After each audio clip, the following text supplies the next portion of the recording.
লীগটা হচ্ছে একদম অভিশপ্ত একটা লীগ, এটা গজব লীগ। শুধু বাংলাদেশে না, পুরো বাংলাদেশে হচ্ছে ছাত্রলীগ বলতে গজব লীগ। এটা সমস্যা সব জায়গায়, আমাদের ইউনিভার্সিটিতে না, সব ক্যাম্পাসে সব জায়গায় ছাত্রলীগের অতিষ্ঠ মানুষ অতিষ্ঠ হয়ে গেছে। এই ছাত্রলীগ যেন আর বাংলাদেশে না হোক, এটা নিষিদ্ধ হয়ে থাকে আজীবনের জন্য। ঠিক এভাবেই নিজের ক্ষোভ ঝাড়লেন ছাত্রলীগের বাকিতে জর্জরিত চট্টগ্রাম বিশ্ববিদ্যালয়ের এক দোকানদার। বিশ্ববিদ্যালয়ে ৩৫ বছর ধরে ভাতের হোটেল চালাচ্ছেন মোজাম্মেল, অথচ হোটেলের ছাউনিও ঠিকভাবে মেরামত করতে পারেননি এত বছরে। তার হোটেলে লাভের টাকা দীর্ঘদিন চলে যাচ্ছে ছাত্রলীগের বাকির টাকার খেসারত দিতে। ভদ্রভাবে বলছি দিয়ে দেবো, কিন্তু কেউ দেয়নি। অনেকবার প্রতিবাদ করলেও উল্টো লাঞ্ছনার শিকার হতে হয়েছে ৭০ বছর বয়সী এই ক্ষুদ্র ব্যবসায়ীকে। অনেক বছর ধরে নিজের লাভের টাকার বিপরীতে ছাত্রলীগের নেতাদের এমন চাঁদাবাজির কারণে নিজের ভিটা বাড়ি পর্যন্ত বিক্রি করে দিতে হয়েছে তাকে। আমার ভিটা বাড়ি সব শেষ, ভাড়া থাকে, বিক্রি করে আনি, সংসার চালাচ্ছি।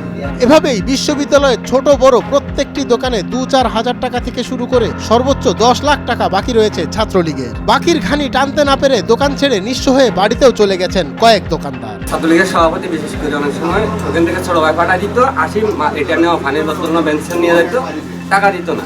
প্রায় ১৪ বছর ধরে আমি দোকানটা করি, না হলে ২.৫ থেকে ৩ লাখ টাকার মতো বাকি আছে।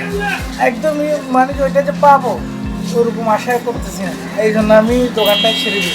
হিসাব ছাড়া বহুত আছে, খাতার ভিতরে আছে এরকম হবে ৩-৪ লাখ টাকা বা ৫ লাখ টাকা, এগুলো দেখবে, কিন্তু হিসাব ছাড়া তো অনেক টাকা না দিমু দিচ্ছি এরকম বুঝলাম না।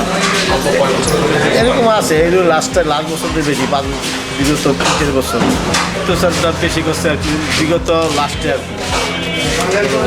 বিশ্ববিদ্যালয়ের ফটোকপির দোকানেও দেখা গেল সেই একই চিত্র।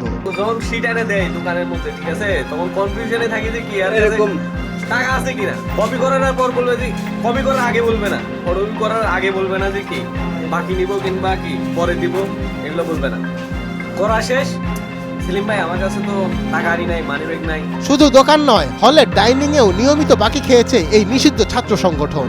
দীর্ঘদিন যাবৎ শাহ আমানত হলের ডাইনিং চালানো মান্নান জানান কমপক্ষে ৫-৭ লাখ টাকা পাওনা রয়েছে তার। সব মিলাইয়া আসলে আমি তো দীর্ঘদিন ডাইনিং চালাইছি, সব মিলাইয়া ধরেন না ৬-৭ লাখ টাকার মতো হতে পারে সর্বমোট। তবে লিখিত কোনো অভিযোগ প্রক্টর অফিসে এখনো ব্যবসায়ীদের পক্ষ থেকে দেওয়া হয়নি। সে কারণে এই বিপুল পরিমাণ বাকি পরিশোধের প্রশাসনিক কোনো উদ্যোগ এখনো নেওয়া হয়নি বলে জানা যায়। এরকম অভিযোগ আমরা পত্রিকায় পেয়েছি, একাধিক পত্রিকায় প্রকাশিত হয়েছিল যে কোনো যেমন ঢাকা হোটেলের কথা আমরা দেখেছি যে প্রায় ১৪-১৫ লাখ টাকার মতো বকেয়া ছিল এবং জীবনের শেষ পর্যায়ে এসে তিনি সব হারিয়ে নিজের গ্রামে চলে গেছেন।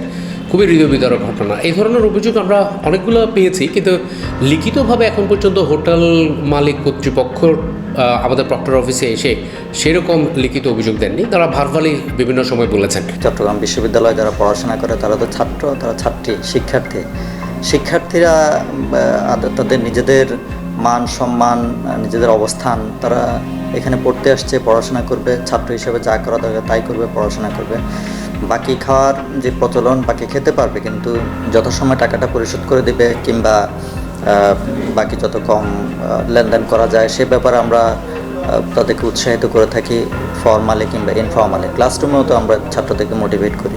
এগুলো আসলে নীতি নৈতিকতার বিষয়। নীতি নৈতিকতা থেকে যখন বিচ্যুত হয় তখন এসব কাজ করে না। যদিও বর্তমান ছাত্র সংগঠনগুলো এই ধরনের ঘটনার পুনরাবৃত্তি না হওয়ার অঙ্গীকার করেছে। তারা জানায় তাদের নেতৃত্বে এমন অপকর্মের কোনো স্থান থাকবে না এবং এই ধরনের দুর্নীতি ও শোষণের বিরুদ্ধে কঠোর ব্যবস্থা নেওয়া হবে। আপনারা ইতিমধ্যে অবশ্যই জেনেছেন যে অতীতে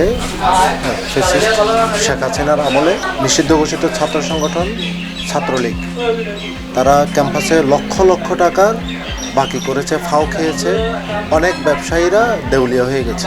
আমাদের এখন মূল লক্ষ্য হচ্ছে যে ক্যাম্পাসটাকে এখন ওই ধারা থেকে ফিরিয়ে এনে ব্যবসায়ীদের জন্য নিরাপদ হবে। হ্যাঁ, আমরা আমাদের জায়গা থেকে, আমাদের ছাত্র সংগঠনের জায়গা থেকে আমরা এটুকু এনশিওর করতে চাচ্ছি যে অতীতের মতো কেউ যেন আর ফাও খেতে না পারে। ছাত্র শিবির কখনো চাঁদাবাজি এগুলোকে প্রশ্রয় দেয় না। মাহফিলকে কেন্দ্র করে মাহফিলে সাধারণ মানুষ থেকে শুরু করে দোকানদার, শিক্ষক, পেশাজীবী সকলেই সহযোগিতা করে এবং এই সহযোগিতাগুলো ওনারা রশিদের মাধ্যমে করে। রসিদ ছাড়া কেউ এই সহযোগিতা করে না, আর নির্ধারিত ব্যক্তি ছাড়া কারো কাছে রসিদ যায় না।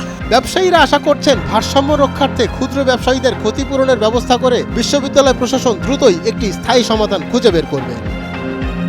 মঞ্জুর এ মাওলা, নয়া দিগন্ত।